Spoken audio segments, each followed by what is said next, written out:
Hi guys, it's Steffi from the Novelty Corner and welcome back to my channel and welcome to another Books Beside My Bed video where I recap what I have read in the last 7 days. I mentioned last week that things would probably be slowing down and they really did, as in they almost basically came to a grinding halt.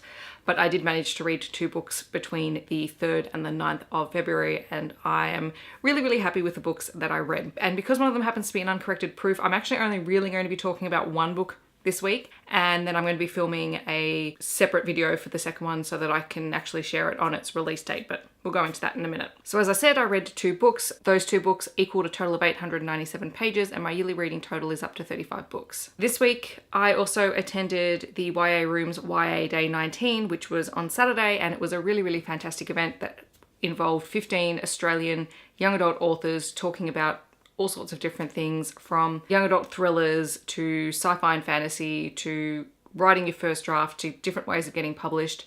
And it was just a really insightful event. Even though it felt like it was geared probably more towards people who have plans of becoming a writer and therefore getting feedback and information from those who have already made this their profession. It was just really interesting because I'm not someone who actually has any dreams of going out there and writing. I don't have ideas for writing, so it was just interesting to hear these people talk, and it was nice to hear a few new authors who I've read their books but I haven't had a chance to hear them speak before. So it was a really wonderful event. I managed to get a few books signed. I bought 1 book, which is the first book that I've actually bought this month, I think, and a pin, and I was just super excited, and it was nice to get out of my head for the day and actually just sit down and listen to other people speak, because work has been nuts. So now on to the books that I read. I'm going to go out of order and show you the book that I'm not allowed to talk about yet, and that is Four Dead Queens by Astrid Schuldt. This is a book that I received late last year as an uncorrected proof, and I had the opportunity to listen to Astrid speak yesterday, which was really wonderful. She even signed my book for me, which was lovely, and I managed to finish reading this after I got home, and it was a really quick read. This book is a little over 400 pages, and I had only read maybe the first 30 pages the night before, and I read this in about 2.5 hours. It was really fast paced once you get into the story. I can't talk about it. I can't tell you what I rated it.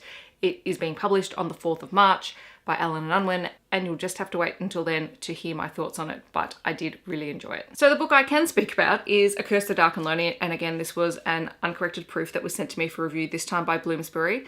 I believe this has already been released. At least it's been released overseas. I'm not 100% sure if it's been released here in Australia, but I gave it 4.5 out of 5 stars and I really enjoyed it. I'm pretty sure this is the book that's coming in the February Fairy Loot box, so I will have a finished copy of it, and I am not complaining about that because I really enjoyed this. For those of you who are unfamiliar with the story, A Curse, the Dark and Lonely is a Beauty and the Beast retelling, and it's actually more of a direct retelling than I thought it would be, so there's no subtle hints to it. It's actually Beauty and the Beast in a different setting with different characters who are awesome. Prince Ren is the heir to Emberfall, and he is cursed to repeat the same year over and over again, only to be freed when he falls in love and receives the love of a specific girl.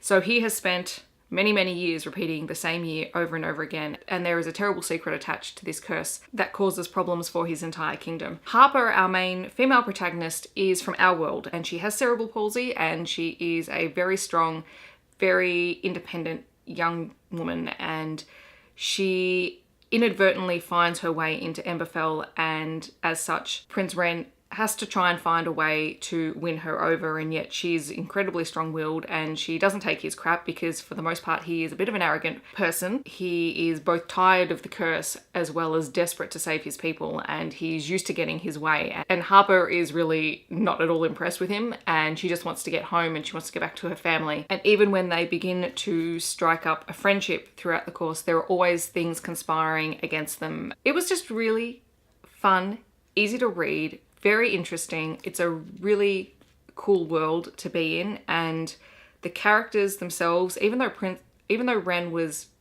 very arrogant, you still felt a lot of sympathy for him, and Harper is just really awesome. I adored her, and there's a little bit of a love triangle in here, but it's not quite a love triangle, and I couldn't put this book down once I started it. I just wanted to finish it and find out what happened. I love my Beauty and the Beast retellings. It was always one of my favorite Disney films, so I love seeing something done right, and I really enjoyed this. So those are the books that I read this week. See? Short and sweet. This will be like the shortest Books Beside My Bed video ever. In the comments, let me know if you have read either of these books or if you're planning on reading them, especially For Dead Queens when it's released. Otherwise, let me know what you have been reading this week. I hope you've had a wonderful reading week, and I'll catch you guys in my next video. Thanks so much for watching. Bye guys.